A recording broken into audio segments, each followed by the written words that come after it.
Assalamualaikum warahmatullahi wabarakatuh. Pada hari ini kita akan kembali membahas tentang Sayyidina Umar radhiyallahu anhu. Beliau pernah berkata, kata beliau, husnul tawaddudi ilan nasi nisful aqli. Ketika kita mencintai manusia, ketika kita mencintai orang lain, sesama manusia, maka itu adalah setengah daripada akal. Kenapa setengah dari akal kita diletakkan di sana? Seolah-olah itu adalah perwakilan setengah akal kita itu dengan mencintai manusia. Karena kan secara logikanya, secara pemikiran kita disuruh untuk membantu orang lain, kita disuruh untuk berbuat baik kepada orang lain, dan kita disuruh untuk tidak mengganggu apalagi mencelakai orang lain. Maka ketika kita dapat mencintai manusia, itu adalah setengah akal daripada kita harus berbuat baik kepada mereka.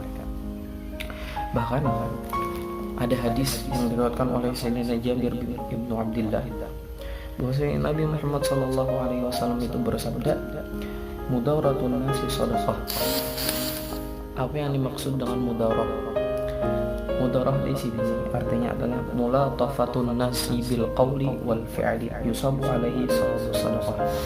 Ketika kita berbuat lemah lembut, ketika kita berbuat baik kepada manusia, entah itu dengan perkataan atau dengan perbuatan, maka itu pahalanya dihitung sedekah. Jadi sedekah itu tidak mesti dengan harta, kita tidak mesti memberikan 5.000, 10.000, 100.000 dan seterusnya. Tapi ketika Allah tidak menitipkan kepada kita harta, tapi Allah menitipkan kepada kita hati. Nah, dengan hati itulah kita dapat bersedekah. Salah satunya adalah tadi dengan berbuat baik kepada manusia, berbuat lemah lembut, baik dari perbuatannya lemah lembut, dari perkataannya lemah lembut, itu dihitung pahala sedekah, karena potensi sedekah itu ada di setiap diri manusia, bagaimanapun kondisi ekonominya, entah dia orang kaya mungkin dengan hartanya, bahkan orang miskin pun dapat bersedekah. Salah satunya dengan apa ya? Dengan seperti ini, dengan dia berbuat lemah lembut, dia berbuat baik kepada sesamanya, perkataannya lemah lembut, perbuatan tingkah lakunya lemah lembut, itu dihitung pahala sedekah. Jadi jangan meremehkan orang-orang yang dalam kesehariannya itu lemah lembut, baik dari perkataan atau perbuatan, karena dia adalah ahli sedekah di mata Allah, ahli sedekah yang selalu bersedekah kepada orang lain, itu dengan perkataan dan perbuatannya yang lemah lembut tadi. Nah, caranya bagaimana? Salah satu caranya adalah, maka min madarati sallallahu alaihi wasallam annahu la yadumu ta'aman wa la yanharu khadiman wa la yadribu imra'atan. Salah satu caranya yang dicontohkan oleh Nabi sallallahu alaihi wasallam adalah Nabi itu tidak pernah la yadumu ta'aman. Nabi itu tidak pernah mencela makanan. Oh, makanan ini terlalu asin, oh terlalu pahit, oh rasanya tidak enak. Nabi tidak pernah, karena Nabi ingin menjaga hati orang yang memberikan makan atau yang memasak makanan tersebut, yaitu tadi dengan lemah lembut. Makanya Nabi tidak pernah mencela makanan. Bahkan suatu ketika Nabi itu pernah beserta para sahabatnya didatangi seseorang yang membawakan beliau anggur, dan orang itu menyatakan, ya Rasulullah, ini buat engkau. Maka Nabi pun makan satu lagi, makan dua, makan tiga sampai habis. Sahabat itu bingung. Biasanya Nabi itu kalau ada makanan langsung pasti berbagi dengan sahabat di sekelilingnya, tapi ini lain. Nabi ketika orang lain membawakan anggur, Nabi makan sampai habis, seolah kenikmatan. Bahkan biasanya Nabi semakin nikmat barang itu, maka semakin Nabi bagi. Tapi ini aneh, kenapa ketika anggur itu dimakan sampai habis, sampai orang yang memberi anggur tadi pergi dengan senang melihat Nabi makan dengan lahap. Dan ketika orang itu sudah pergi, sahabat yang lain bertanya, ya Rasulullah, kenapa engkau tidak berbagi kepada kami? Kata Nabi, rasanya sangat asam, anggur itu sangat asam. Aku takut kalau aku bagi kepada kalian anggur tersebut, muka kalian akan berubah. Kan ketika kita merasakan sesuatu yang asam, muka kita kan rawatnya berubah. Nah, aku takut gara-gara itu orang tadi merasa tersinggung, makanya anggur tadi dihabiskan oleh Nabi SAW. Jadi intinya Nabi tidak pernah mencela makanan, bahkan Nabi sangat menjaga hati orang yang memberi atau memasak makanan tersebut. Yang kedua, Nabi itu tidak pernah membentak orang-orang yang membantunya.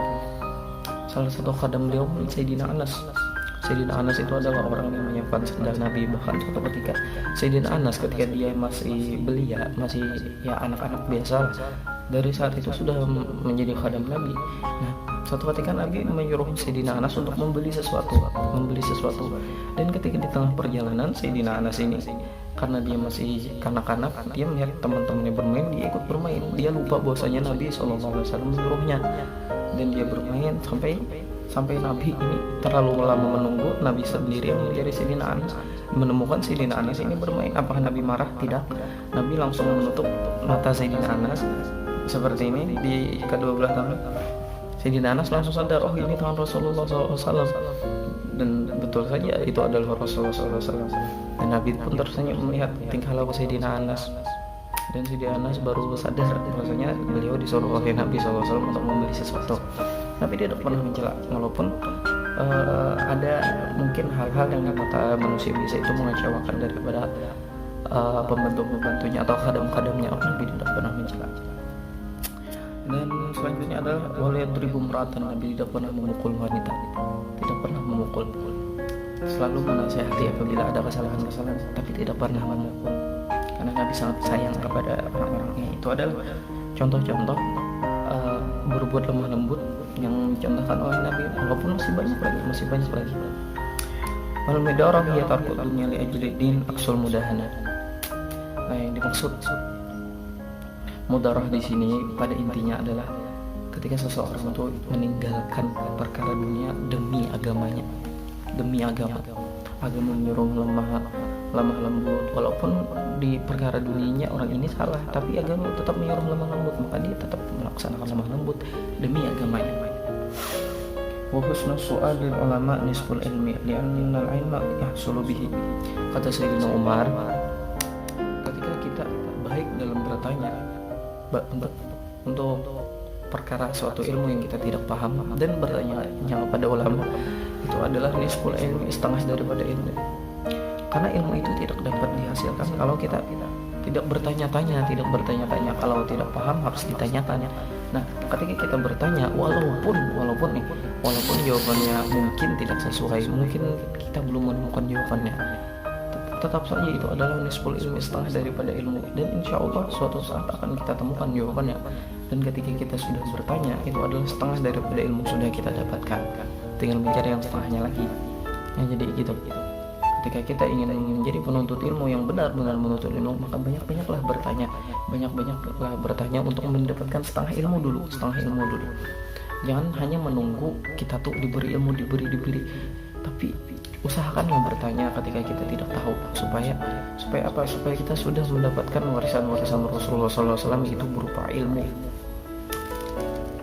Dan yang terakhir kata Sayyidina Umar, wa husnul tadbir nisful ma'isyah. Dan ketika seseorang itu bagus dalam perencanaan, maka itu adalah seperti nisful ma'isyah, setengah daripada kehidupan. Yaitu artinya apa? Manusia ini perlu perencanaan, perlu rencana ke depannya seperti apa, tidak boleh berlarut-larut. Bahkan Sayyidina Umar pada saat itu melarang rakyat beliau itu untuk menganggur, hanya beribadah. Sayyidina Umar melarang hal yang demikian. Kata Sayyidina Umar, inna sama'ana tumtiru dhahaban wala fiddatan. Langit ini tidak akan menurunkan hujan berupa emas dan perak. Artinya apa? Kita wajib bekerja untuk mencari harta, dan kita wajib untuk menata hidup kita ke depannya seperti apa. Tidak hanya berlarut yang tidak jelas. Nah, jadi Sayyidina Umar dari sejak dahulu kala itu sudah mengajarkan kepada kita, yaitu planning atau perencanaan. Nah, dan perencanaan itu adalah setengah daripada kehidupan. Karena kalau hidup kita tanpa rencana, hidup kita arahnya tidak kita tentukan mau kemana, itu akan tidak jelas dan ujung-ujungnya harta kita akan dihambur-hamburkan sia-sia, waktu kita terbuang sia-sia. Maka itu seorang muslim itu wajib merencanakan kehidupannya. Oh, aku hari ini mau apa? Bahkan untuk harinya saja, jam-jamnya saja harus ditentukannya, mau jam ini mau ngapain, jam ini mau ngapain, dan seterusnya. Apalagi mingguannya, bulanannya, tahunannya, itu harus ditentukan. Mudah-mudahan ada manfaatnya dan dapat kita amalkan dalam kehidupan. Salah khilaf mohon maaf. Billahi taufiq wal hidayah. Assalamualaikum warahmatullahi wabarakatuh.